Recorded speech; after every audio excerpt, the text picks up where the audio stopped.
TVN 24 news নেটওয়ার্কের নিয়মিত আয়োজন টিভিএন অ্যানালিসিস অনুষ্ঠান থেকে আপনাদের সবাইকে স্বাগত জানাচ্ছি। আমি রানা আহমেদ। সুপ্রিয় দর্শক, আপনারা এই মুহূর্তে যারা ঘরে টেলিভিশন সেটের সামনে বসে অনুষ্ঠানটি দেখছেন কিংবা আরেকটু পরে টেলিভিশন সেটের সামনে বসে আপনাদের এই প্রিয় অনুষ্ঠানটি উপভোগ করবেন, কিংবা এই মুহূর্তে যারা ফেসবুক লাইভে ঢুকেছেন অথবা আরেকটু পরে ফেসবুক লাইভে ঢুকবেন কিংবা আরও পরে সময় সুযোগ মতো যারা ইউটিউবে অনুষ্ঠানটি দেখবেন, তাদেরকেও আগাম স্বাগত জানিয়ে রাখি। সুপ্রিয় দর্শক, আজকে আমরা ইমিগ্রেশন নিয়ে কথা বলবো। ইমিগ্রেশনের খুব গুরুত্বপূর্ণ একটি বিষয়, যেটি খুব ভালো খবর নয়, হতাশার খবর। সেটি আজকে আমরা আলোচনা করতে চাই যে সিটিজেনশিপ পরীক্ষার যে ব্যাপক পরিবর্তন আসছে এবং এর ফলে যে কঠিন হবে সিটিজেনশিপ পরীক্ষা উত্তীর্ণ হওয়া, সেই বিষয়টি আজকে আমাদের মূল আলোচ্য বিষয় থাকবে। তার বাইরেও যদি হাতে সময় থাকে তাহলে পলিটিক্যাল অ্যাসাইলামের জন্য কি কোনো রাজনৈতিক দলের সাথে যুক্ত হওয়া প্রয়োজন কিনা বা জরুরি কিনা তা নিয়েও আমরা কথা বলবো। সুপ্রিয় দর্শক, এর বাইরেও ইমিগ্রেশন সংক্রান্ত তো আপনাদের নানান প্রশ্ন থাকবেই, থাকাটাই স্বাভাবিক। সেই প্রশ্নগুলো করবার জন্য আমাদের টেলিভিশন স্ক্রিনে যে টেলিফোন নম্বরটি ভেসে উঠেছে, তারপরেও আমি বলে দিচ্ছি 6463079828 এই নম্বরে ফোন করতে পারেন, কিংবা যাদের ফোন করতে একান্তই অসুবিধা হয় তারা আমাদের ফেসবুকেও প্রশ্ন রাখতে পারেন। আমরা সবগুলো প্রশ্নের উত্তর দেবার চেষ্টা করব এবং ইত্যকার এই সমস্ত বিষয়ে আলোচনা করবার জন্যে আমাদের স্টুডিওর সঙ্গে সংযুক্ত হয়েছেন আমাদের সকলের প্রিয়জন, প্রিয় মানুষ, প্রিয় মুখ, প্রিয় অ্যাটর্নি মাহফুজুর রহমান। অ্যাটর্নি মাহফুজুর রহমান, আপনাকে স্বাগত। ধন্যবাদ জানা ভাই, ধন্যবাদ টিভিএন 24 কে আমন্ত্রণ জানানোর জন্য। আপনাকেও অসংখ্য ধন্যবাদ যে সারাদিনের কর্মক্লান্তি একেবারে পাশে ফেলে রেখে আমাদের সাথে সংযুক্ত হয়েছেন আমাদের স্টুডিওর সঙ্গে। এবং খুব গুরুত্বপূর্ণ একটি বিষয়, সিটিজেনশিপ পরীক্ষার যে ব্যাপক পরিবর্তন এসছে এবং তাতে যে কঠিন এবং সিটিজেনশিপ পরীক্ষাটায় উত্তীর্ণ হওয়াটাও বেশ কঠিন হয়ে যাবে, সেই বিষয়টি আমরা আলোচনা করব। তার আগে কিছু কথা বলে নেই। সুপ্রিয় দর্শক, কখনো কি ভেবেছেন একজন মানুষ তার জন্মভূমি, শৈশবের স্মৃতি, আপনজনের কাছ থেকে কতটা বড় স্বপ্ন নিয়ে এই আমেরিকায় আসে? চোখে হাজার স্বপ্ন, এখানে আমি নতুন করে গড়ে তুলব আমার জীবন, আমার সন্তানের জীবন। আর সেজন্যে কত কষ্ট সহ্য করে, কত পরিশ্রম করে দিন রাত খেটে যায় শুধু একটি কাগজের জন্যে, একটি নতুন পরিচয়ের জন্যে, একটি নাগরিকত্বের জন্যে। সেই নাগরিকত্ব মানে শুধু একটি স্ট্যাটাস নয়, বরং এর ভেতর লুকিয়ে থাকে নিরাপত্তা, ভবিষ্যৎ, সন্তানের উজ্জ্বল আগামী আর আজীবনের জমানো স্বপ্নের আলো। কিন্তু আজ থেকে যেন সেই স্বপ্ন ভেঙে যেতে বসেছে। আজ এই 2025 সালের 18 সেপ্টেম্বর ইউএসসিআইএস ঘোষণা করেছে ইমিগ্রেশন অ্যান্ড ন্যাশনালিটি অ্যাক্ট 2025 অনুযায়ী নাগরিকত্বের নতুন পরীক্ষার নিয়ম, যেটি কার্যকরী হবে আগামী 17 অক্টোবর 2025 থেকে। আগে যে পরীক্ষা অনেক সহজ ছিল, এখন এই নিয়মে তা হয়ে উঠেছে ভয়ঙ্কর কঠিন এক পরীক্ষা। এই পরিবর্তন অনেকের কাছে আশীর্বাদ নয়, বরং হয়ে উঠেছে অভিশাপের মতো। যারা মাত্র কয়েক বছর হলো আমেরিকায় পা রেখেছেন, বিশেষ করে মধ্যবয়সী কিংবা বৃদ্ধ ইমিগ্রেন্টরা, তাদের জন্য নতুন পরীক্ষার এই নিয়ম যেন এক পাহাড় সম বাধা হয়ে দাঁড়িয়েছে।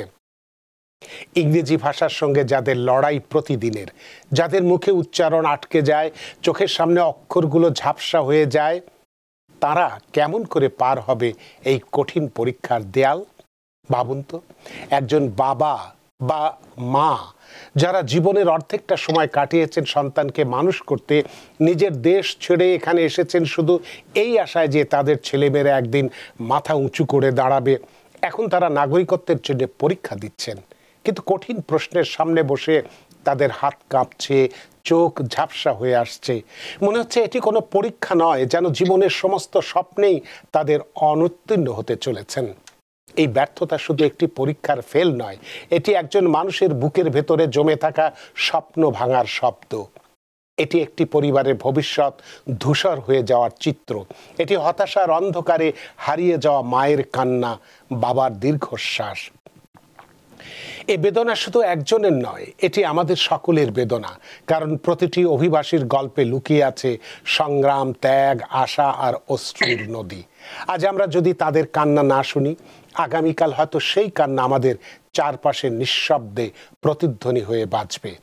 সুপ্রিয় দর্শক, যারা কাগজে কলমে নীতি নির্ধারক, তারা হয়তো এই মানুষগুলোর কষ্টের আওয়াজ শোনেন না, কিন্তু বাস্তবে হাজার হাজার অভিবাসীর চোখের জলে প্রতিদিন ভিজে যাচ্ছে স্বপ্নের আমেরিকা। তাদের কারো কাছে এটি জীবনের শেষ আশা, কারো কাছে সন্তানের ভবিষ্যতের একমাত্র চাবিকাঠি। অথচ একটি কঠিন পরীক্ষার দেয়াল সেই আশাগুলোকে চিরতরে আটকে দিচ্ছে। সুপ্রিয় দর্শক, তো চলুন ফিরে যাই আজকের মূল আলোচনায়। সিটিজেনশিপ পরীক্ষায় ব্যাপক পরিবর্তন, কঠিন হবে সিটিজেনশিপ পরীক্ষায় উত্তীর্ণ হওয়া, কি কি পরিবর্তন আসছে এবং কেন এই পরীক্ষা কঠিন হচ্ছে তা নিয়ে আলোচনা করব। অ্যাটর্নি মাহফুজুর রহমান, এতক্ষণ এই যে কঠিন পরীক্ষা হতে যাচ্ছে সেটার সামান্য কনসিকুয়েন্সেস বা আমাদের বেদনার চিত্রটি একটু গল্প আকারে তুলে ধরলাম। জানি না এটাই আদৌ হবে কিনা বা একেবারেই যে হবে না সেটাও নয়। তাই আপনার কাছে প্রথমেই যে প্রশ্নগুলো আমি রাখতে চাই যে এই যে আজকেই যে নোটিশটি জারি করেছেন ইউএসসিআইএস এর ডাইরেক্টর জোসেফ বি অ্যাডলো 2025 সালের নাগরিকত্ব পরীক্ষার ক্ষেত্রে আপনার কাছে জানতে চাইব কি কি পরিবর্তনের ঘোষণা দিয়েছে, কেন এই কঠোর পদক্ষেপ গ্রহণ করা হয়েছে, কবে থেকে এই পরিবর্তন কার্যকর হবে, যারা আজকের বিজ্ঞপ্তি প্রকাশের পর আবেদন করবেন তাদেরও কি এই পরিবর্তনে নিয়মে পরীক্ষা দিতে হবে নাকি আগের নিয়মে দিতে হবে, এই প্রশ্নগুলো আপনার কাছে রাখছি। বাকি তো আরও প্রশ্ন মানে কথার ফাঁকে আসবেই, সেগুলো তো করবই। অ্যাটর্নি মাহফুজুর রহমান। ধন্যবাদ জানা ভাই, আপনি খুব চমৎকার ভাবে কবিতা বা আপনার কাব্যের আকারে এই আজকে যে পরিবর্তনটি ডিক্লেয়ার করেছে সিটিজেনশিপ অ্যাপ্লিকেশন করার ক্ষেত্রে, আশা করি দর্শকরাও যেটার মর্মার্থ বুঝতে পারবে। সো এই ক্ষেত্রে আপনি যেভাবে দর্শকদের মাঝে তুলে ধরেছেন যে পরিবর্তনটা, আসলে এই পরিবর্তনটা যারা কিনা নিউলি ইমিগ্রেন্ট, বিশেষ করে মিডল এজের ইমিগ্রেন্ট, যারা কিনা ইংলিশে এখনো সেরকম পারদর্শী নয় এবং যাদের কিনা এজেড হয়ে গিয়েছে, তাদের জন্য কিন্তু জিনিসটা খুব একটা কষ্টকর হয়ে দাঁড়াবে এখন যে এই পরিবর্তনগুলো এসেছে, যেটা আমরা কিছুক্ষণ পরেই দর্শকদের মাঝে তুলে দেবো।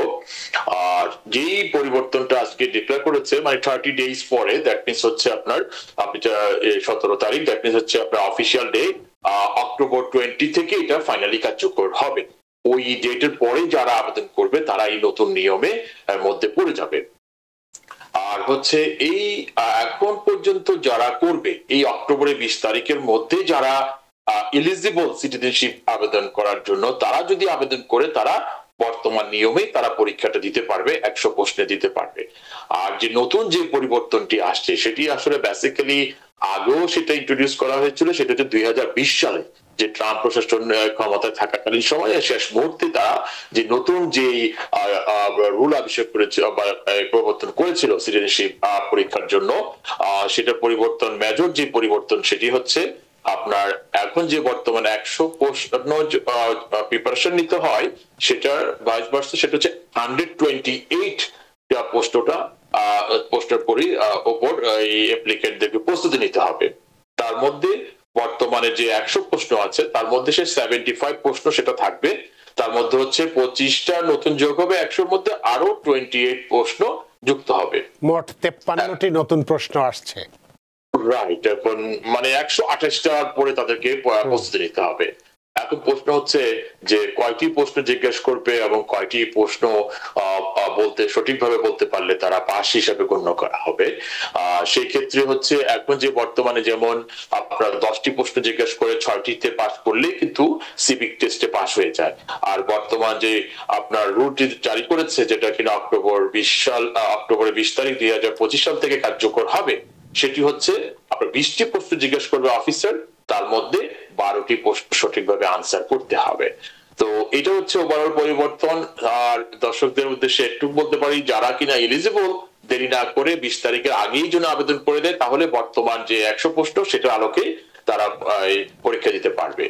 আর আপনি যেটা বলেছিলেন যে সিটিজেনশিপ একটা খুবই একটা আকাঙ্ক্ষিত বিষয়, যারা নতুন ইমিগ্রেন্ট হয় কঠোর পরিশ্রম করে অবশ্যই। আর পাশাপাশি যে আরো কিছু গাইডলাইন বেসিস পরিবর্তন আসছে সিটিজেনশিপ পাওয়ার ক্ষেত্রে। ফার্স্ট অফ অল, যেটা কিনা ডিসএবিলিটি ওয়েভার, যারা কিনা আপনার এই মনে রাখতে পারে না অথবা মেডিকেল সার্টিফিকেশনের মাধ্যমে, যেটা N648 এর মাধ্যমে ফুল এক্সাম্পশন ক্লেম করে, সেটিও কিন্তু তারা এখন খুব স্ট্রংলি ব্যাটিং করবে বলে সেটাও তারা একটা গাইডলাইন জারি করেছে। আর পাশাপাশি যে শুধুমাত্র আপনি civic test, reading, writing pass করলেন এতটুকুই নয়। এখন তারা যে একটা ব্যক্তির যে গুড মোরাল ক্যারেক্টার, সেটিকে তারা খুব মানে স্ট্রংলি আরো নতুন যে আরো কিছু ক্রাইটেরিয়া যোগ করে সেটা তারা যাচাই করে দেখবে। শুধু আপনি কোনো ক্রাইম করেননি, কোনো খারাপ আচরণ করেননি সোসাইটিতে, এটা এনাফ না। তারা এখন যেটা গাইডলাইন দিয়েছে অফিসারদেরকে, যে নেইবারহুড ইনভেস্টিগেশনও করবে, যে দেখবে লোকটির ব্যবহার কেমন, যে কমিউনিটি তার অবদান কেমন, কতটুকু তারা হয়তোবা কমিউনিটির আশেপাশের লোকজন থেকেও তারা সাক্ষ্য গ্রহণ করবে সিটিজেনশিপ দেওয়ার আগে যদি দরকার মনে হয়। তারা ওইটাও যাচাই করে দেখবে যে লোকটি কোনো ভোট দিয়েছে কিনা সিটিজেনশিপ হওয়ার আগে, অথবা ভোটার রেজিস্ট্রেশন করেছে কিনা, অথবা মিথ্যাভাবে সিটিজেনশিপ কখনো ক্লেম করেছে কিনা। এইসব যাবতীয় বিষয় তারা কিন্তু যাচাই করে দেখবে একটা ব্যক্তিকে সিটিজেনশিপ দেওয়ার জন্য, যদি মনে করে, আবার হয়তো নাও করতে পারে। তো এই যে একটা যে এইসব যে নতুন রুল, পাশাপাশি যে নতুন ক্রাইটেরিয়া গুড মোরাল ক্যারেক্টার যাচাই করার জন্য, সেই জিনিসগুলো আসলেই একটা ইমিগ্রেন্টকে সিটিজেনশিপ প্রাপ্তির ক্ষেত্রে একটু কঠোরতর হবে বলে মনে হয়। এক্ষেত্রে আপনার কাছে একটি প্রশ্ন আমি জানতে চাই, যে নতুন যে নিয়মগুলো তো আসছেই, পুরনোর মধ্যেও কি এই ধরনের যে ইমিগ্রেশন অ্যান্ড ন্যাশনালিটি অ্যাক্ট, যেটা আইএনএ আমরা বলি, এর যে ৩১২ খ যে ধারাটা মতে কাদের ক্ষেত্রে যে নাগরিকত্বর পরীক্ষার বাধ্যবাধকতা শিথিল করা হয়েছে বা আছে, যারা 65 বছর? রাইট, ওটা যেটা কিছু পরীক্ষার ক্ষেত্রে যেমন কিছু শিথিলতা আছে, সময় যারা কিনা বয়স এবং টাইম অফ রেসিডেন্সি, যে গ্রিন কার্ড হোল্ডার যারা আছে, তাদের ক্ষেত্রে সেই জিনিসটা এখনো বিদ্যমান আছে। তো এই ক্ষেত্রে যারা কিনা এই কঠিন প্রক্রিয়া পরিক্রম করতে পারবে না, তারা দেখা গেলো যে কারো বয়স দেখা গেলো 55 হয়ে গেল, তার গ্রিন কার্ডের মেয়াদ হয়ে গেল আপনার 55 প্লাস হচ্ছে আপনার 15 ইয়ার্স হলো, তখন কিন্তু সে তার ইংলিশের সেই আপনার প্রশ্ন 128টা প্রশ্নের প্রস্তুতি নিবে, কিন্তু সে তার নিজের মাতৃভাষায় বাংলায় হলে। বুঝিনি আপনার কথা। বয়স কি 55 না 65? না, দুটো এখানে তিনটা ক্রাইটেরিয়া আছে। আপনার একটি হচ্ছে আপনার 55, সেটা হচ্ছে আপনার 15 ইয়ার্স রেসিডেন্সি, আর এটা হচ্ছে আপনার 50 ইয়ার্স, এটা হচ্ছে 20 ইয়ার্স রেসিডেন্সি হলে তারা নেটিভ ল্যাঙ্গুয়েজে পরীক্ষা দিতে পারবে। সেটা হচ্ছে যে 128টা প্রশ্ন, সেটা তারা নিজের নেটিভ ভাষায় পরীক্ষা দিয়ে ইংলিশ না জানলেও তারা সহজে সিটিজেনশিপ নিতে পারবে। আর আপনি যেটা বলেছেন যে 65 হলে সেই ক্ষেত্রে যদি 15 ইয়ার্স রেসিডেন্সি থাকে, সেক্ষেত্রে তাকে সেই মনে করেন যে 40% প্রশ্ন আপনার প্রস্তুতি নিলেও সে নিজের নেটিভ ভাষায় পরীক্ষা দিয়ে সিটিজেনশিপ নিতে পারবে। তো এটা অন্তত কিছুটা রেখেছে অন্তত একটা শ্রেণীর জন্য, এবং এটাও খুবই জরুরি ছিল। কিন্তু যে বিষয়টি আপনি এতক্ষণ বললেন, আসলেই তো এই পরীক্ষাটি খুব কঠিন হয়ে যাচ্ছে। যারা আমরা ইমিগ্রেন্ট আছি, যাদের বয়স একটু বেশি হয়ে এখানে আমরা আসি এবং দিনান্তকর হাড়ভাঙা পরিশ্রম করে আমরা নিজেদের সংসার চালানো, বাচ্চা কাচ্চার লেখাপড়া ইত্যাদি ইত্যাদি সব কিছু মিলিয়ে যেখানে হাড়ভাঙা খাটুনি আমাদের করতে হয়, সেখানে দিন শেষে যে একটু পড়াশোনা করা খুব কঠিন ব্যাপার হয়ে যায়। তারপরেও এই শুধু এটার মধ্যেই সীমাবদ্ধ নয়, যেটা আপনি বললেন গুড মোরাল ক্যারেক্টার, আমার আশেপাশের লোকের কাছে জিজ্ঞাসা করা হবে, বিভিন্ন মানুষের কাছে জিজ্ঞাসা করা হবে। এটাও তো খুব একটা ভালো কিছু মানে বয়ে আনবে বলে তো মনে হচ্ছে না। আমাদের যারা আমরা নতুন ইমিগ্রেন্ট যারা হয়ে এসেছি, তাদের জন্য খুব কষ্টকর ব্যাপার হয়ে যাবে, তাই নয় কি?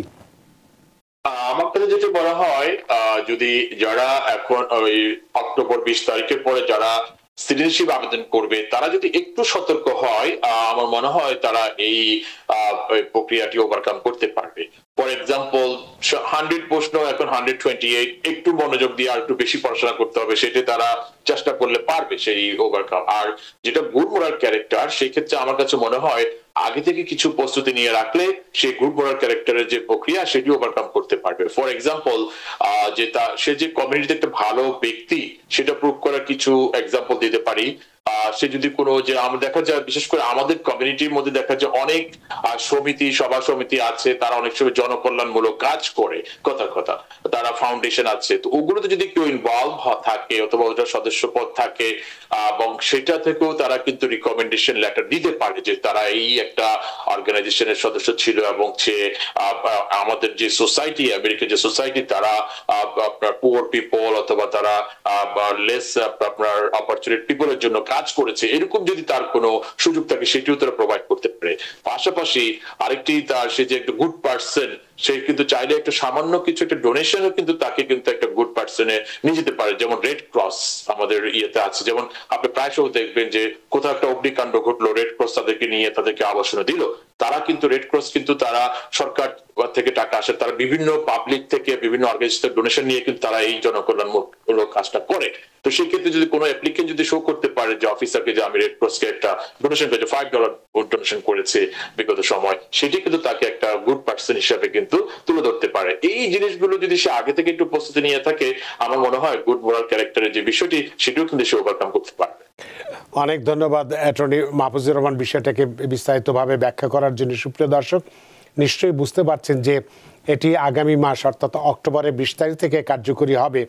সুতরাং যারা এই এলিজিবল হয়েছেন অর্থাৎ নাগরিকত্ব পাওয়ার জন্য যোগ্যতা অর্জন করেছেন কিন্তু আবেদন করেননি, N-400 যে আবেদনটি ফর্মটি পূরণ করেনি, আজ করি কাল করি করে গড়িমসি করছেন, করি করে করছি করে করা হয়নি, তাদের কাছে আমাদের অনুরোধ থাকবে, পরামর্শ থাকবে, তারা আর দেরি করবেন না, 20 অক্টোবরের আগেই আবেদন করুন। তাতে করে এই পুরনো পদ্ধতিতেই যেটা এখন বর্তমান চালু আছে, যেটা খুব সহজেই উতরানো যাচ্ছে, সেটা দিয়ে আবেদন করে এই স্বপ্নের আমেরিকায় চমৎকার যে একটি সনদ এবং যে ব্লু রঙের পাসপোর্ট এবং নাগরিকত্ব, গর্বিত নাগরিক সেটি হওয়ার যোগ্যতা আমরা অর্জন করি, এই পরামর্শ আমরা দিতেই পারি। অনেক ধন্যবাদ অ্যাটর্নি মাহফুজুর রহমান বিষয়টি বিস্তারিতভাবে আলোচনা করার জন্যে। আমরা ফেসবুক আমাদের দর্শক আছে দুজন, তাদের প্রশ্নটি নিয়ে নেই।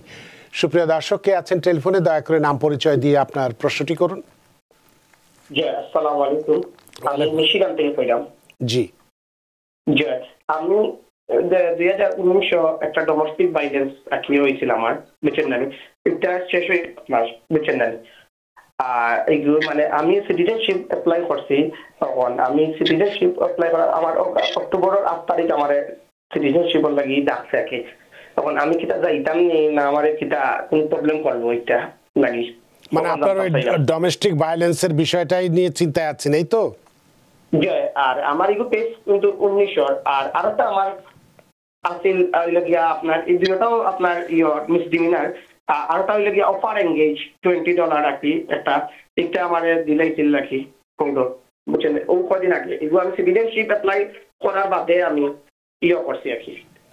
আপনি একটু লাইনে থাকবেন, লাইনটা কাটবেন না অ্যাটর্নি মাহফুজুর রহমান। বুঝতে পারি ওনার যে পরবর্তী অফিসটা কি হয়েছিল, ওনার মিসডেমিনার। দ্বিতীয় প্রশ্নটি আপনি একটু আবার বলবেন? দ্বিতীয় প্রশ্নটি এই জন্যই আপনাকে লাইনে রেখেছিলাম। দ্বিতীয় প্রশ্ন লাগে আমি আরেকটা সিটিজেনশিপ অ্যাপ্লাই করার বাদে 2 সপ্তাহ বাদে আমি মিশিগানো আপনার এইটা দিনে থাকি একটা অফার এঙ্গেজ আর কি, যে একটা প্রসিকিউশন এগুলো আর কি, ওগুলো একটা মামলাত আমি একটা পড়ে গেছি আর কি। এগুলো আমার জজের দিলাইছে আপনার $500 ফাইন দিচ্ছে, কোনো জরিমানা কিছু হয়েছে না, বুঝলেন? আমার অক্টোবর 8 তারিখে আমার সিটিজেনশিপ পরীক্ষা। আমার এখন এই পরীক্ষার ক্ষেত্রে আপনার এই দুটো বিষয় কোনো ইফেক্ট করবে কিনা, এটি হচ্ছে আপনার প্রশ্ন, তাই তো? আমি সিটিজেনশিপ যাইতাম না, আমি উজ্জ্ব করে দিতাম। আচ্ছা, অনেক ধন্যবাদ অ্যাটর্নি মাহফুজুর রহমান। আমরা যেটা আজকে আলোচনার আমাদের বিষয় যে সিটিজেনশিপ অ্যাপ্লিকেশনের ক্ষেত্রে গুড মোরাল ক্যারেক্টার, সেটা কিন্তু আমরা আলোচনা করেছি যে না শুধু কোনো খারাপ কাজ না করলেও তাকে গুড মোরাল ক্যারেক্টারের ক্ষেত্রে প্রবলেম তৈরি করতে পারে। এখন আমরা দেখছি যে দর্শক আমাদের ভাই প্রশ্ন করেছে যে অলরেডি ক্রিমিনাল বিষয়গুলো তার সাথে জড়িত আছে। দুটো বিষয় উনি বলেছে, একটি হচ্ছে ডোমেস্টিক ভায়োলেন্স, যেটা 2019 সালে, আর গুড মোরাল ক্যারেক্টারের যে ওদের যে ক্রাইটেরিয়া যে যাচাই করবে সেটি হচ্ছে স্ট্যাচুটরি যে টাইম লাইন, যেটা হচ্ছে বিগত 5 বছরের মধ্যে যদি কারো কোনো ক্রাইম থাকে এবং সে যদি কনভিক্টেড হয়, তাহলে সেই ক্ষেত্রে তার গুড মোরাল ক্যারেক্টার সে এটা পাস করার সম্ভাবনা কমে যায় যদি সে কনভিকশন থাকে। যদি কোনো সে চার্জ হয়, ক্রাইমে ইনভলভ হয়, কিন্তু পরবর্তীতে দেখা যাচ্ছে টোটালি ডিসমিস হয়ে গেল, সেটি কিন্তু কোনো সমস্যা নয় গুড মোরাল ক্যারেক্টারের ক্ষেত্রে। তো যেমন উনি বলেছে 2019 সালের ডোমেস্টিক ভায়োলেন্সের ক্ষেত্রে প্রবলেম ছিল, যেটা ডিসমিস হয়ে গিয়েছে, বাট এটা লুকস লাইক এটা 5 বছরের আগে হয়েছে, তো এটা ওনাকে কোনো প্রবলেম করবে না। কিন্তু বর্তমানে উনি যেটা বললো যে আবেদন করার পরে উনি আবার প্রবলেমে পড়েছে, যেটা কিনা অলরেডি ফাইন দিয়েছে $500। দ্যাট মিনস হচ্ছে উনি গিলটি হয়েছে অথবা গিলটি প্লে করেছে। তো সেই ক্ষেত্রে আপনার ওনার কিন্তু সিটিজেনশিপ প্রাপ্তির ক্ষেত্রে প্রবলেম করতে পারে। উনি যদি সমস্ত সবকিছু বিষয় পাসও করে, তখন তাকে গুড মোরাল ক্যারেক্টার নেই বলে তাকে সিটিজেনশিপ ডিনাই করতে পারে সেক্ষেত্রে। এখন ওনার এটা উনি ইচ্ছা করে যেতে পারে পরীক্ষায়, এতে কোনো প্রবলেম হবে না। পরীক্ষা উনি যদি পাস করে, তখন অথবা ওনাকে একটা দিবে, যে আরপি দিবে, যে এই জিনিসগুলো ডিসপোজিশন সবকিছু দেওয়ার পরে ওরা ডিসাইড করবে। আর পাশাপাশি উনি যেটা চিন্তা করছে যে উইথড্র, সেটিও একটা স্মার্ট মুভ হতে পারে। উইথড্র যে কোনো অ্যাপ্লিকেশন কিন্তু যে কোনো সময় উইথড্র করা যায়। উনি উইথড্র করলে সেটা আর কোনো ইফেক্ট থাকলো না। উনি এখন আর ইমিগ্রেশন অফিসারের সাথে এই বিষয় নিয়ে কথা বলা লাগলো না, কিছু দেওয়া লাগলো না। উনি এক্স্যাক্টলি এই যে ইনসিডেন্টের পরে আরো 5 ইয়ার্স অপেক্ষা করে তাহলে ওনাকে আবার সিটিজেনশিপে যাওয়া লাগবে। ও মানে এটা যদি উইথড্র করে তাহলে আবার 5 বছর পরে যে তাকে আবেদন করতে হবে, তাহলে এর মধ্যে যে অপরাধ দুটো করেছে সেগুলো কোনো বাধা সৃষ্টি করবে না। আচ্ছা, যদি না আবার তার মধ্যে আবার নতুন করে কোনো অপরাধ না করে বসেন, এটাই হলো আসল বিষয়। অনেক ধন্যবাদ প্রিয় দর্শক আপনার প্রশ্নের জন্য। আশা করি আপনার প্রশ্নের উত্তর পেয়েছেন এবং এখন সিদ্ধান্ত আপনাকেই নিতে হবে যে আপনি এখন কি করবেন। আপনার প্রশ্নের জন্য ধন্যবাদ। সুপ্রিয় দর্শক, কে আছেন টেলিফোনে, দয়া করে নাম পরিচয় দিয়ে আপনার প্রশ্নটি করুন। হ্যালো, আসসালামু আলাইকুম। আসসালাম। আমার নাম সালমা। আমার একটা কোশ্চেন ছিল ইমিগ্রেশনের ব্যাপারে। বলুন। আমার এক রিলেটিভ, ওনার বয়স 61 প্লাস। উনি 2017-এ আমেরিকা আসছেন। এরপর প্যান্ডামিকের সময় 2019-এ বাংলাদেশে চলে গেছেন। এর 3 বছর পরে উনি আবার এসবিএ ভিসায় আবার আসছেন 2002-তে। এখন 2002 থেকে এই পর্যন্ত 3 বছর 1 মাস উনি কন্টিনিউ এখানে থাকতেছেন। আমার কোশ্চেনটা হলো যে উনি কি সিটিজেনশিপের জন্য অ্যাপ্লাই করতে পারবে? একটা ওয়ান কোশ্চেন। আর সেকেন্ড কোশ্চেনটা হলো ওনার কিছু হেলথ ইস্যু আছে, বাট উনি ফার্স্ট টাইম নিজে ট্রাই করতে চায়। উনি যদি নিজে ট্রাই করে, সিভিল পার্ট পাস করে, জেনারেল ফেল করে, তাহলে কি পরে কি উনি লয়ার বা কাউকে নিতে পারবে? অনেক ধন্যবাদ সালমা আপনার প্রশ্নের জন্য। Attorney Mahfuzur Rahman. First of all, ওনার যে গ্যাপটার হয়ে গেছে পরবর্তীতে আমেরিকা আসার জন্য, ওখান থেকে ওনাকে আবার নতুন ভাবে স্ট্যাচুটরিলি এলিজিবল হওয়ার জন্য আবার 5 ইয়ার্স কাউন্ট করতে হবে। যেহেতু মাত্র 3 বছর হয়েছে, অথবা আরো 2 বছর পরে উনি সিটিজেনশিপের জন্য আবেদন করতে পারবে। আর উনি হচ্ছে যে হেলথ ইস্যুর কথা যেটা বলেছে, যেটা আমরা বলেছিলাম যে ডিসএবিলিটি যে সম্পূর্ণ এক্সামশনের জন্য ক্লেম করতে পারে, সেই অপশনটি এখনো আছে। কিন্তু এটি কিন্তু একদম প্রপার হতে হবে, যে প্রপার রিজনে ডক্টর যে সার্টিফাই করবে, যেটা N648, এটি কিন্তু এখন তারা খুব স্ট্রংলি কিন্তু যাচাই বাছাই করবে। সেই ক্ষেত্রে এখানে একটু মজার বিষয় আছে। উনি যেটা বলেছে যে কোন অ্যাপ্লিকেন্ট যদি এক্সামশনের জন্য আবেদন করে দিল N648, দ্যাট মিনস এই নয় যে উনি একদম কোনো কথাই বলবে না, উনি ইংলিশ জানলেও কোনো কথা বলবে না, উনি একদম সম্পূর্ণ এক্সামশনে উনি কোয়ালিফাই হয়ে গেল। That not the case. এখন উনি কিন্তু, আমরা প্র্যাকটিক্যাল এক্সপেরিয়েন্স অনেকে দেখেছি, যারা কিনা হয়তো সমস্যা আছে, তারা ঠিকভাবে প্রিপারেশন নিতে পারে না, তাদের কোনো নিউরোগত কোনো সমস্যা আছে, তারা নতুন ভাবে কোনো কিছু শিখতে পারে না, কিন্তু চেষ্টা করছে। তো এই ধরনের ক্ষেত্রে তারা দেখা গেল যে এক্সামশনের জন্য আবেদন করলো, আবার চেষ্টাও চালায় গেল। এটা কিন্তু সম্ভব। উনি যদি চায়, ইচ্ছা করলে উনি প্রিপারেশনও নিতে পারে, যতটুকু পারে ওনার সামর্থ্য মতো উনি কিন্তু প্রিপেয়ার থাকতে পারে। তো যেটা হয়, উনি যখন এক্সামশনের জন্য আবেদন করবে, N648 যখন দিবে অফিসার, তখন এটা একটা গ্ল্যান্স রিভিউ করবে।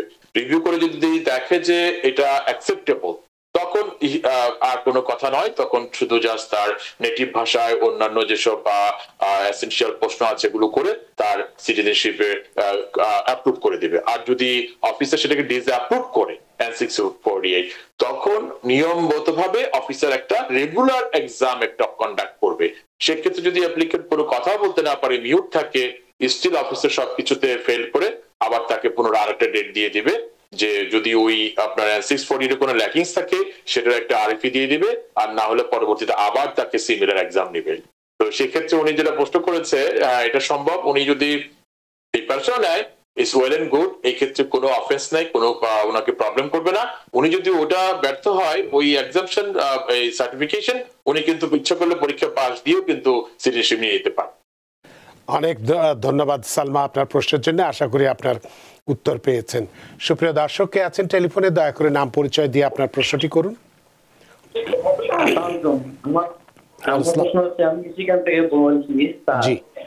আমরা যখন মিশিগান বা আমেরিকা থেকে কানাডাতে ট্রাভেল করতে যাই, তখন বাচ্চাদের জন্য অনেক সময় আছে কোনো বাচ্চার পাসপোর্ট নাই, কোনো বাচ্চার পাসপোর্ট আছে এক্সপায়ার হয়ে গেছে, আমরা তখন কি নিয়ে যেতে পারি? আমি জানি যে আমরা বাচ্চাদের নিয়ে যেতে পারি, কিন্তু আর কি কিছু নিয়ে যাওয়া যায় এরকম কিছু আছে কিনা, বা কি বানালে কিরকম কাগজ নিয়ে যাওয়া যাবে, বা আমাদেরকে একটু বললে খুশি হইতাম।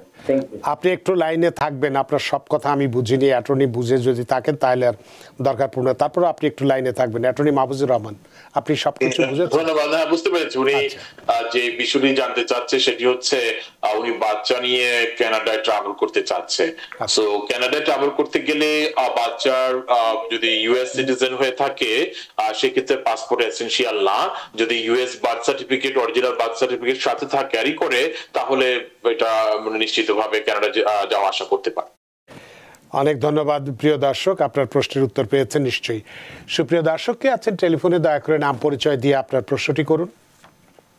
আসসালামু আলাইকুম। ওয়ালাইকুম আসসালাম। আমি শারমিন আক্তার বলতেছি বাকলা থেকে। জি, আমার প্রশ্ন হচ্ছে আমার আব্বা আম্মার নামে অ্যাপ্লাই করছি 2020-এ। আমার আব্বার অ্যাপ্রুভাল আসছে আর কি লাস্ট ফেব্রুয়ারি, কিন্তু আমার আম্মার এখন কোনো কিছু আপডেট দিতেছে না, শুধু পেন্ডিং। এখন কি করতে পারবেন? অনেক ধন্যবাদ শারমিন আপনার প্রশ্নের জন্য। অ্যাটর্নি মাহফুজুর রহমান। আমি একটু কেটে গেছে ওনার প্রশ্নটি। আমাকে যেটি মনে হয় যে উনি প্যারিসের জন্য আবেদন করেছে, একজনেরটা অ্যাপ্রুভাল পেয়েছে, মায়েরটা অ্যাপ্রুভাল পেয়েছে, বাবারটা হয়নি। রাইট। সো অনেক সময় হয়ে থাকে, আগে পরে হয়ে থাকে ব্যাকগ্রাউন্ড চেক এবং ডকুমেন্টারি আপনার চেকিং এর ক্ষেত্রে। তো আমার মনে হয় যেহেতু একটি চলে আসছে, আরেকটি খুব সুন চলে আসবে। শারমিন, আপনি কি লাইনে আছেন? কি যেন বলতে চাচ্ছিলেন? জি, কি বলতে চাচ্ছিলেন আবার বলুন। আমি বলতে চাইতেছি আমার আব্বা আম্মা তো একই দিনে অ্যাপ্লাই করা হয়েছে, রিসিপ্ট লেটারও একই দিনে পাইছি। আমার আব্বার অ্যাপ্রুভাল আসছে 7-8 মাস হয়েছে, কিন্তু আমার আম্মার এখন কিছু আপডেট দিতেছে না। আচ্ছা, মানে আব্বারটা আসছে, আম্মারটা আসেনি, তো উত্তর তো বোধহয় একই। অ্যাটর্নি মাহফুজুর রহমান। এটা যদি ওরা মনে করে যে এটা রিজনেবল টাইম থেকে বেশি হয়ে গেছে, সেক্ষেত্রে ই রিকোয়েস্ট পাঠাতে পারে ইউএসসিএস এ। সো উনি যেটা অডিট করছে অথবা যে আগে অ্যাপ্রুভ হয়ে গেছে অথবা ওনার আগে ভিসা হয়ে যাবে, তেমনটি নয়। উনি ইচ্ছা করলে যদি ওনার আম্মুর অ্যাপ্লিকেশন যদি ন্যাশনাল ভিসা সেন্টারে চলে যায়, ওখানে কিন্তু ওয়েট করতে পারবে 1 বছর 1.5 বছর সেটি ডকুমেন্টারি সাবমিশনের ক্ষেত্রে। তখন যদি ওনার বাবার অ্যাপ্লিকেশনটি আসে তখন একসাথে সাবমিট করলে দুজনের ইন্টারভিউ ডেট একসাথে পড়ে যাবে। অনেক ধন্যবাদ শারমিন, আশা করি আপনার প্রশ্নটি এবার ভালো মতোই পেয়েছেন এবং খুশি হয়েছেন। আপনার প্রশ্নের জন্য ধন্যবাদ। সুপ্রিয় দর্শক কে আছেন টেলিফোনে, দয়া করে নাম পরিচয় দিয়ে আপনার প্রশ্নটি করুন। আসসালামু আলাইকুম। ওয়ালাইকুম আসসালাম। আমি রহমানি। আমি গত জুনে আমি সিটিজেনশিপের জন্য অ্যাপ্লাই করেছিলাম। জি, আমি কি ওই যে নতুন যে আইন আছে ওইটাতে কি পড়বো নাকি না ওইটাতে পড়বো না? অনেক ধন্যবাদ। অ্যাটর্নি মাহফুজুর রহমান। এই যে উনি প্রশ্ন করেছে, এটা আসলে আমরা যখন দর্শকদের উদ্দেশ্যে কোনো ইনফরমেশন দিই খুব সতর্ক ভাবে, নিশ্চিত ভাবে, আপনি যেটা চমৎকার ভাবে বলেছেন যে এটা কার্যকর কখন হবে, 17 তারিখের পর থেকে, মানে অফিসিয়াল ডে আপনার অক্টোবর 20 তারিখ থেকে কার্যকর হবে। অনেক সময় দেখা যায় যে আমাদের দর্শক শ্রোতারাও কিন্তু ইম্পর্টেন্ট কি ইনফরমেশনটা মিস করে, তার ফলে তারা খুব অস্থির হয়ে যায় কি ইনফরমেশন শুনলো। হ্যাঁ, অবশ্যই ওনাকে যেটা নিশ্চিতভাবে জানতে হবে যে অক্টোবরের 20-এর পরে যারা আবেদন করবে, অ্যাপ্লিকেশনটি ইউএসসিএস এ সাবমিট হবে, তারাই শুধুমাত্র নতুন নিয়মে আপনার পড়বে। আর এখন পর্যন্ত যারা আবেদন করেছে এবং এখনো যারা করবে অক্টোবরের 20 তারিখ পর্যন্ত, তারাও কিন্তু 2008 সালের যে নিয়মটি ছিল, মানে বর্তমান নিয়ম, সেই নিয়মেই তারা পরীক্ষা দিতে পারবে। তার মানে সেক্ষেত্রে আপনি যেহেতু জুন মাসে আবেদন করেছেন, তো এখন অপেক্ষা করছেন কবে ইন্টারভিউ হবে, আপনার ক্ষেত্রে ওই 2008 সাল অর্থাৎ বর্তমানে যেটা চালু আছে সেটাতেই পরীক্ষা হবে, নতুনটা আপনার জন্য প্রযোজ্য নয়। নিশ্চয়ই এবার বুঝতে পেরেছেন সুপ্রিয় দর্শক। আপনার প্রশ্নের জন্য ধন্যবাদ। সুপ্রিয় দর্শক, কে আছেন টেলিফোনে, দয়া করে নাম পরিচয় দিয়ে আপনার প্রশ্নটি করুন। হ্যালো। জি, ওয়াসলাম। জি, আমার কোশ্চেনটা হচ্ছে, আমি ইউএসএ সিটিজেনশিপের জন্য অ্যাপ্লিকেশন করতে চাচ্ছি। জি। তো এখানে ট্যাক্স ফাইলের যে বিষয়টা আর কি, ট্যাক্স ফাইল কি ধরনের ট্যাক্স ফাইল চায়? আমি আর আমার হাজবেন্ড একসাথে জয়েন্ট ট্যাক্স ফাইল। জি। আর আমার হাজবেন্ড চাচ্ছে না যে আমি সিটিজেনশিপের জন্য অ্যাপ্লাই করি। তো এখন আমি কিভাবে ট্যাক্স ফাইলটা পেতে পারি? জি, এখন মানে আমি কিভাবে ট্যাক্স ফাইল করবেন, যেহেতু আপনার হাজবেন্ড চাচ্ছে না যে আপনি আপনার সিটিজেনশিপ পরীক্ষা আপনি দেন, তার মানে কি আপনার হাজবেন্ডের সিটিজেনশিপ পরীক্ষা দেওয়ার সময় এখনো হয়নি? না, আমি দিতে চাচ্ছি, বাট উনি অলরেডি সিটিজেন হয়ে গেছে। ও আচ্ছা, সেটা বলবেন তো। ঠিক আছে, তাহলে আপনি কিভাবে এখন ট্যাক্স ফাইল করবেন এটাই জানতে চাচ্ছেন অ্যাটর্নি মাহফুজুর রহমান। সিটিজেনশিপ আবেদনের ক্ষেত্রে আরেকটি গুরুত্বপূর্ণ বিষয় হচ্ছে যে আপনি কোনো ট্যাক্স বাকি রাখতে পারবেন না। আপনি যদি ট্যাক্স প্রদানে এলিজিবল হন, আপনাকে ট্যাক্স পে করতে হবে। এখন উনি যেহেতু হাজবেন্ড সহ ট্যাক্স ফাইল করে, ওনার যদি কোনো ইনকাম না থাকে, ওনার যদি ইনকাম জিরো থাকে, ওনার হাজবেন্ডের সাথে যদি ওনার নাম থাকে, ট্যাক্স ফাইল করে থাকে বিগত 5 বছর নিয়মিত, তাহলে সেক্ষেত্রে ওনার সিটিজেনশিপ প্রাপ্তির ক্ষেত্রে কোনো বাধা হবে না। তো সেক্ষেত্রে উনি ওই ট্যাক্সের কাগজটা কিভাবে পাবেন, এটাই ওনার প্রশ্ন ছিল। ট্যাক্সে যদি ওরা প্রতি বছর যখন ট্যাক্স ফাইল করে, সেটা তো অবশ্যই ট্যাক্স প্রিপেয়ার থেকে কপি নিতে পারে, আর না হলে আইআরএস এর সাথে যোগাযোগ করলে ওখানেও ট্রান্সক্রিপ্ট উনি তুলতে পারবে। আশা করি আপনার প্রশ্নের উত্তর পেয়েছেন যে আপনি যেখানে ট্যাক্স আপনারা দেন, যার কাছে যে ট্যাক্স প্রিপেয়ার আপনাদের ট্যাক্স করে থাকে, সেখানে তো যখন আপনি ট্যাক্স করেন তখনই কিন্তু কপি দিয়ে দেওয়ার কথা, সেটি আপনি নিতে পারেন। আমার মনে হচ্ছে যে ওটি হয়তো আপনার হাজবেন্ড দিতে চাচ্ছেন না, বা যে কোনোভাবেই হোক আপনি পাচ্ছেন না, সেক্ষেত্রে আইআরএসের কাছ থেকে যেও আপনি কিন্তু কপি তুলতে পারেন। এটাই আপনার জন্য হয়তো উত্তম পন্থা হবে। আপনার প্রশ্নের জন্য ধন্যবাদ। সুপ্রিয় দর্শক, কে আছেন টেলিফোনে, দয়া করে নাম পরিচয় দিয়ে আপনার প্রশ্নটি করুন। দর্শক, লাইনটি কেটে গেছে, আমরা একটু আমাদের দ্বিতীয় আলোচনাটিও করতে চাই। এটিও খুব গুরুত্বপূর্ণ একটি আলোচনা, যে আমরা অনেকেই এদেশে আসি, অ্যাসাইলাম নেই, বিশেষ করে পলিটিক্যাল অ্যাসাইলাম বা রাজনৈতিক আশ্রয় আমরা নিয়ে থাকি। সেক্ষেত্রে অনেকেই প্রশ্ন করে থাকেন যে আমরা যে রাজনৈতিক আশ্রয় নিই, এই রাজনৈতিক আশ্রয় নেওয়ার ক্ষেত্রে রাজনৈতিক দলের সাথে যুক্ত হওয়াটা কতটা প্রয়োজন আছে, বা আদৌ প্রয়োজন আছে কি না, আসলে এটা কি আইনের সংজ্ঞায় কিভাবে নির্ধারিত হয়, এই বিষয়টি যদি একটু ব্যাখ্যা করেন। ধন্যবাদ জাহান ভাই। আমরা দেখতে পাই যে অ্যাসাইলাম অ্যাপ্লিকেশন করার ক্ষেত্রে যে 5টা প্রোটেক্টিভ গ্রাউন্ড আছে, যে ওটার মধ্যে একটি হচ্ছে পলিটিক্যাল অ্যাসাইলাম, যেটা পলিটিক্স বেসড অ্যাসাইলাম। তো অনেক সময় যারা অ্যাপ্লিকেশন করে অথবা অ্যাপ্লিকেশন করতে চায়, তাদের মধ্যে একটি ভ্রান্ত ধারণা যে তাদের এমন কোন সিচুয়েশন আছে, দেখা গেল যে যেটা কিনা তারা কোনো দল করে না, অথবা তারা এটাতে এলিজিবল না, যে আমি কোনো দলের সাথে অন্তর্ভুক্ত না, কিন্তু আমার বিভিন্ন সিচুয়েশন ছিল যার ফলে আমি এখন মানে কনফিউজড হয়ে যায় তারা এলিজিবল হবে কিনা। এটার আনসার হচ্ছে আসলে পলিটিক্যাল অ্যাসাইলাম কিন্তু একটা ব্রড অ্যাসপেক্ট। এটার জন্য কোনো সংগঠনের সাথে ব্যক্তিগতভাবে ফর্মালি যুক্ত হওয়ার কোনো দরকার হয় না।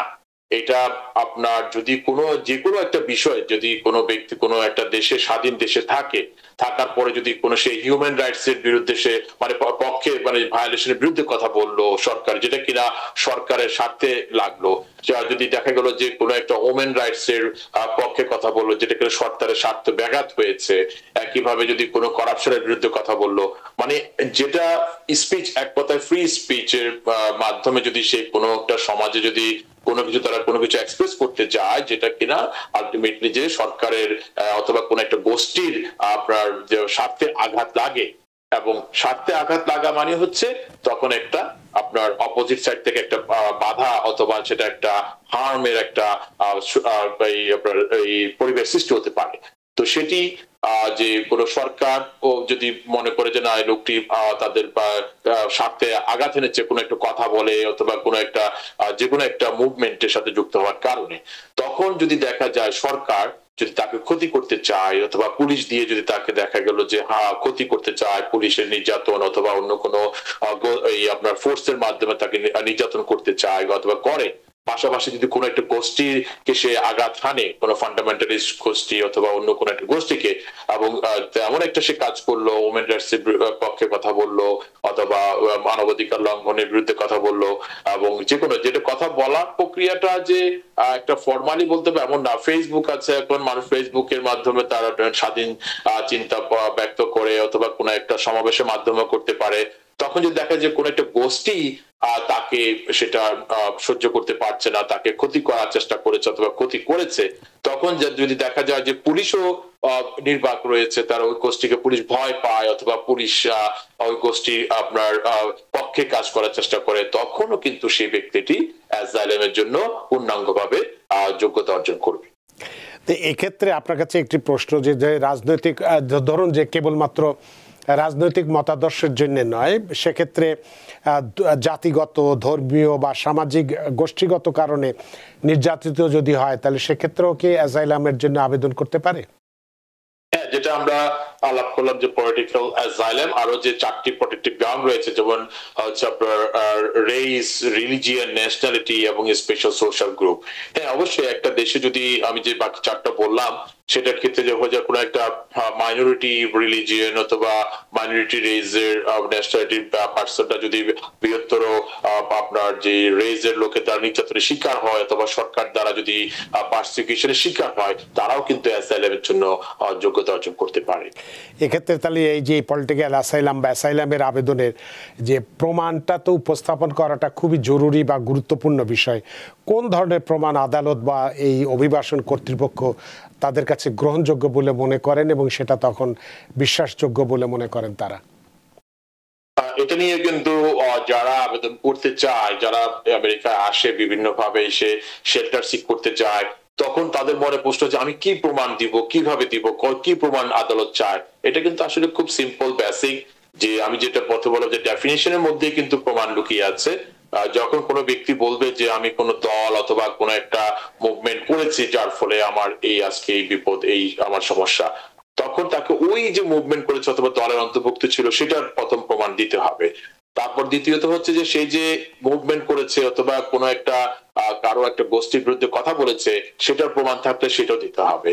এরপরে হচ্ছে তার যে হার্ম, অ্যাসাইলামের আরেকটি গুরুত্বপূর্ণ অংশ হচ্ছে 50% কভার করে, কথা হচ্ছে হার্ম, সে কোনো ক্ষতির শিকার হয়েছে কিনা।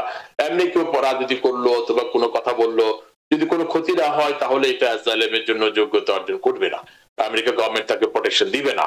এখন কথা হচ্ছে কি ক্ষতি হয়েছে, যদি হুমকির সম্মুখীন হয়ে থাকে, শারীরিকভাবে নির্যাতনের সম্মুখীন হয়ে থাকে, সেটা যদি প্রুফ হিসাবে আলটিমেটলি আদালত অথবা ইউএসসিআইএস মেডিকেল ডকুমেন্ট চাইতে পারে। আর পাশাপাশি হচ্ছে যে তার যে ওভারঅল যে সিচুয়েশন ছিল, যে হার্মের সিচুয়েশন হয়েছে অথবা সে অ্যাক্টিভিটি করেছে, এই জিনিসগুলো কেউ না কেউ তো দেখেছে, শুনেছে। আর ওই সাক্ষীগুলো তো যদি আমেরিকায় সে আবেদন করে তো আনা সম্ভব না। সেক্ষেত্রে তারা আপনার ওই নোটারাইজ আপনার অ্যাফিডেভিট দিতে পারে, যারা যারা দেখেছে শুনেছে, এটা বলে সাক্ষী, যে আপনার লিখিতভাবে সাক্ষীরা তাদের বক্তব্য আদালতের সামনে উপস্থাপন করতে পারে। এই যে বেসিক এগুলো প্রমাণ করলেও কিন্তু একটা অ্যাপ্লিকেশনের জন্য সাফিসিয়েন্ট এভিডেন্স হয়ে যায়। তারপরেও কথা আছে, অনেক সময় দেখা যায় যে অ্যাপ্লিকেন্ট এমন একটি ডিফিকাল্ট সিচুয়েশনে থাকে, তাদের পক্ষে আসলে কোনো প্রমাণপত্র কিন্তু জোগাড় করা সম্ভব হয় না। এখানে কিন্তু স্ট্রং কিন্তু কেস ল আছে যে শুধুমাত্র তার বক্তব্যটা যদি বিশ্বাসযোগ্য বক্তব্য আদালতের সামনে অথবা ইমিগ্রেশনের সামনে উপস্থাপন করতে পারে, সেই বক্তব্যের মাধ্যমেও কিন্তু ইচ্ছা করলে শুধুমাত্র বক্তব্যের মাধ্যমেও কিন্তু সে তার অ্যাসাইলাম অ্যাপ্লিকেশনটি প্রতিষ্ঠা করতে পারে। এক্ষেত্রে অনেকেই আমরা দেখেছি যে আমরাও, আপনিও তো এটা নিয়ে কাজ করেন, আমরা অনেক সময় দেখি যে যারা আমরা আবেদন করি অনেক ক্ষেত্রেই কিছুটা আমরা এক্সাজারেট করি বা একটু মিথ্যে বা অতিরঞ্জিত তথ্য দিয়ে আশ্রয় চাই। তো যদি কেউ এ ধরনের করে থাকে তার ক্ষেত্রে কি ধরনের আইনি জটিলতা দেখা দিতে পারে?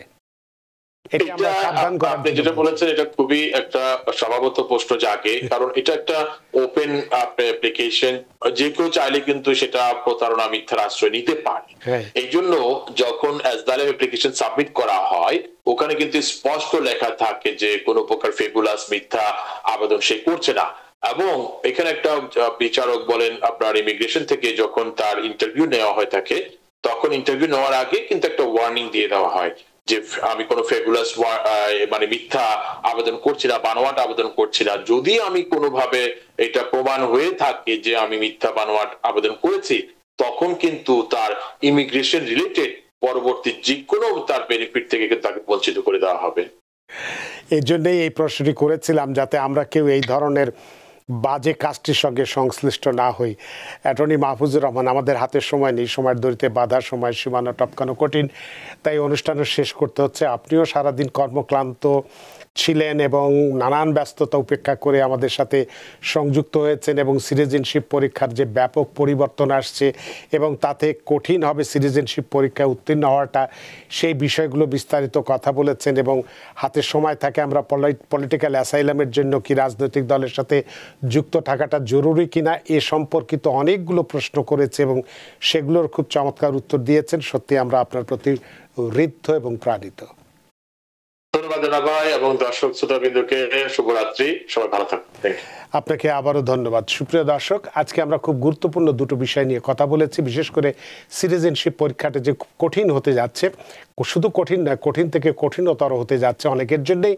সুতরাং এই মুহূর্তে যারা, আবারও বলি, যারা এটার জন্য যোগ্যতা অর্জন করেছেন, যে ক্রাইটেরিয়াগুলো আছে একজন ইমিগ্র্যান্ট এই দেশে আসার পরে যে ক্রাইটেরিয়া বা শর্তগুলো পূরণ করলে সিটিজেনশিপের জন্য আবেদন করা যায়, সেই ক্রাইটেরিয়াগুলো যাদের পূরণ হয়ে গেছে তারা আর গড়িমসি না করে দ্রুত আবেদন করুন। 20 অক্টোবরের আগেই যদি আবেদন করেন তাহলে এই আগের নিয়মেই পরীক্ষা দিতে পারবে এবং খুব সহজে নাগরিকত্ব পরীক্ষায় উত্তীর্ণ হয়ে যাওয়াটা সহজ হয়ে যাবে। পাশাপাশি যারা পলিটিক্যাল অ্যাসাইলাম নিয়ে কাজ করেন বা যারা পলিটিক্যাল অ্যাসাইলামের জন্য আবেদন করছেন, তাদের ক্ষেত্রে যে বিষয়গুলো আমরা আলোচনা করেছি, সবচেয়ে বড় কথা হলো যে সত্য ঘটনাটা যেন আমরা তুলে ধরি, কোনোভাবেই যেন মিথ্যার আশ্রয় না নেই, তাহলে কিন্তু সারা জীবনের সব স্বপ্নই নষ্ট হয়ে যাবে। সুপ্রিয় দর্শক, আশা করি আজকের অনুষ্ঠান আপনাদের যথেষ্ট ভালো লেগেছে। যে যেখানেই থাকুন, ভালো থাকুন, সুস্থ থাকুন, নিরাপদে থাকুন। থাকুন টিভিএন 24 নিউজ নেটওয়ার্কের সাথেই। শুভরাত্রি। টিভিএন 24 টেলিভিশন দেখতে আজই কল করুন 7187776556। লগ ইন করুন www.totalcablebd.com। নিউ ইয়র্ক থেকে সম্প্রচারিত টিভিএন 24 টেলিভিশন বিশ্বজুড়ে বাঙালির কণ্ঠস্বর।